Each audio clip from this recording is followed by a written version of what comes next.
मगरबी बंगाल असेंबली इंतखाबात के लिए बीजेपी के इंतखाबी मंशूर में इख्तियार में आने के बाद पहली काबीना की मीटिंग में रियासत में सीएए के निफाज से मुतालिक फैसला लेने की बात कही गई। इस पर अपोजिशन बीजेपी को आड़े हाथों ले रही है।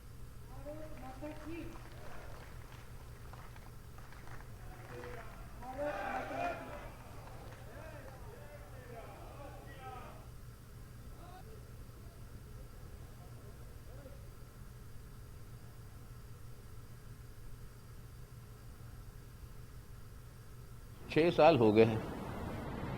ये वादा था 20 साल पहले कि पूरे बॉर्डर का आपका ये बॉर्डर का फेंसिंग होगा, केंद्र सरकार की जिम्मेदारी है।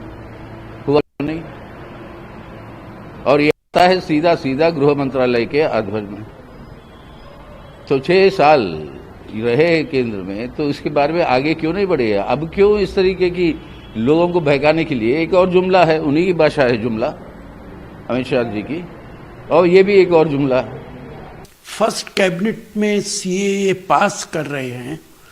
आपको मालूम है कि बंगाल में आपकी सरकार आनी ही नहीं है, लेकिन जिन प्रांतों में है वहां पे भी आप इसी तरीके की बातें करते रहे हैं और कोई नतीजा नहीं निकला है। देश के लोग सीएए की मुखालफत कर रहे हैं और आप हर जगह जाके इस तरीके के बयानात देते हैं। रेफ्यूजीज को आप 10,000 रुपए देंगे, क्या क्या बेनिफिट्स देंगे? देश के बाकी हिस्सों में जहां पे रेफ्यूजीज हैं वहां आपने क्या दिया है अभी तक? आपकी इन बातों पे कैसे यकीन कर लिया जाए?